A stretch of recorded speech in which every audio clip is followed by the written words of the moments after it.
Hi అండి, welcome back to Karuna's cooking channel. ఈరోజు టిఫిన్స్లోకి ఇడ్లీ, దోశ, ఉప్మా లాంటి వాటిలోకి కాంబినేషన్గా టొమాటో పచ్చడి తయారు చేసుకుందాము.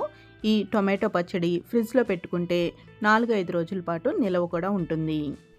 కరుణాస్ కుకింగ్ ఛానల్లో రోటి పచ్చళ్ళ రెసిపీస్, ఇంకా టిఫిన్స్లోకి సింపుల్గా తయారు చేసుకునే టిఫిన్ చట్నీస్ రెసిపీస్, ఇంకా రకరకాల బిర్యానీ రెసిపీస్ కూడా పోస్ట్ చేశాను. ఇంట్రెస్ట్ ఉంటే ట్రై చేసి చూడండి. వీడియో లింక్స్ని పైన ఐకార్డ్లో ఇంకా డిస్క్రిప్షన్లో కూడా పెడుతున్నాను, ట్రై చేసి చూడండి. ఇంకా సింపుల్గా టొమాటో పచ్చడి రెసిపీ చూసేద్దాము. టొమాటోలు సెలెక్ట్ చేసుకునేటప్పుడు బాగా పండినవి, అలాగే టొమాటోలు గట్టిగా ఉన్నవి చూసుకుని తీసుకోవాలి. టొమాటోలు మెత్తబడినవి అయితే టేస్ట్ అంతగా బాగోదు. బాగా పండిన టొమాటోలు 8 తీసుకుని ఇలా ఈవెన్గా అన్నీ ఒకే సైజులో కట్ చేసేసుకోవాలి.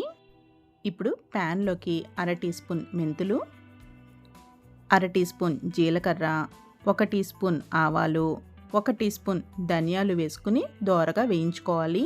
స్టవ్ని లో ఫ్లేమ్లో పెట్టుకుని వేయించుకుంటే చక్కగా వేగుతాయి. ఆవాలు చిటపట్లాడుతూ ఇలా చక్కగా వేగిన తర్వాత వేరే ప్లేట్లోకి తీసేసుకోవాలి.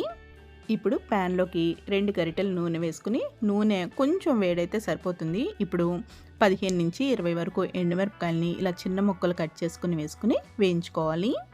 మిరపకాయలని ఇలా తుంచుకుని వేయించుకుంటే గింజలు కూడా చక్కగా వేగుతాయి. ఇప్పుడు ఇలా దోరగా వేగిన తర్వాత నూనెలోంచి తీసేసుకుని ఇప్పుడు టొమాటో ముక్కల్ని వేసేసుకుని వేయించుకోవాలి. టొమాటో ముక్కలు ఇలా పల్చగా కట్ చేసుకుంటే త్వరగా మగ్గిపోతాయి. 1 నిమిషం పాటు ఇలా గరిటతో కలుపుకుని వేయించుకున్న తర్వాత దీనిలోకి చిన్న నిమ్మకాయ సైజు చింతపండుని కడిగేసుకుని వేసుకోవాలి. ఇంకా 10 వెల్లుల్లి రెమ్మలు పొట్టు వలిచేసుకుని వేసుకోవాలి. ఇప్పుడు మళ్ళీ ఒకసారి గరిటతో కలుపుకుని మూత పెట్టుకుని మగ్గించుకోవాలి. టొమాటో ముక్కలు త్వరగా మగ్గిపోయినా కానీ మూత పెట్టుకుంటే ఇంకా త్వరగా మగ్గిపోతాయి.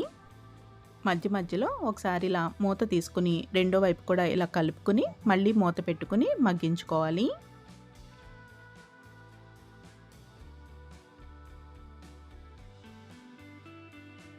టొమాటో ముక్కలు బాగా మెత్తబడిన తర్వాత స్టవ్ ఆఫ్ చేసేసుకుని చల్లారనివ్వాలి. ఇప్పుడు మిక్సీ జార్లోకి వేయించుకున్న ఆవాలు, ధనియాలు, జీలకర్ర, మెంతులు, ఇంకా రుచికి సరిపడా కొంచెం కల్లుప్పు వేసుకుని గ్రైండ్ చేసుకోవాలి. రోటి పచ్చళ్ళకి కల్లుప్పు ఉంటే కల్లుప్పు వేసుకోండి, లేదంటే సాల్ట్ కూడా వేసుకోవచ్చు.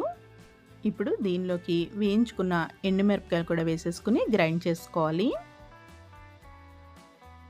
ఇప్పుడు దీనిలోకి చల్లారిన టొమాటో ముక్కలు కూడా వేసేసుకోవాలి. ఇంకా ఉప్పు నేను ఫస్ట్లో కొంచెమే వేసాను, అందుకని ఇంకొక 1/2 టీ స్పూన్ వరకు ఉప్పు వేసి గ్రైండ్ చేస్తున్నాను. మీరు ముందే ఎక్కువగా వేసుకుంటే ఇప్పుడు మళ్ళీ వేయాల్సిన అవసరం లేదు. ఈ టొమాటో పచ్చడి మరీ మెత్తగా కాకుండా, అలా అని మరీ కచ్చా పచ్చగా కాకుండా ఉంటే బాగుంటుంది. ఇప్పుడు దీనిలోకి కట్ చేసుకున్న కొంచెం కొత్తిమీరను వేసుకుని పల్స్ మోడ్లో గ్రైండ్ చేసుకోవాలి. కొత్తిమీర వేసిన తర్వాత ఎక్కువసేపు గ్రైండ్ చేయకూడదు. మనకి కొత్తిమీర కనిపించే విధంగా ఉంటేనే ఈ టొమాటో పచ్చడి బాగుంటుంది. టొమాటో పచ్చడి రెడీ అయిపోయింది. ఇప్పుడు దీనిలోకి పోపు రెడీ చేసుకుందాము. దీనిలోకి 2 టేబుల్ స్పూన్లు నూనె వేడి చేసుకుని 1/2 టీ స్పూన్ జీలకర్ర, 1/2 టీ స్పూన్ ఆవాలు, 1 టీ స్పూన్ శనగపప్పు, 1 టీ స్పూన్ మినపప్పు, 4 ఎండుమిరపకాయలు, కొంచెం కరివేపాకు వేసుకుని వేయించుకోవాలి. పప్పులన్నీ చక్కగా వేగిన తర్వాత స్టవ్ ఆఫ్ చేసేసుకుని ఈ పోపుని టొమాటో పచ్చడిలో వేసేసుకుని కలుపుకోవాలి. ఇడ్లీ, దోశ, ఇంకా అన్నంలోకి కూడా ఈ టొమాటో పచ్చడి కాంబినేషన్ బాగుంటుంది. ఒకసారి ట్రై చేసి చూడండి. అలాగే కరుణాస్ కుకింగ్ ఛానల్ని ఫస్ట్ టైం చూస్తున్నట్టయితే సబ్స్క్రైబ్ చేసుకోవడం మర్చిపోకండి. Thank you for watching Karuna's cooking channel.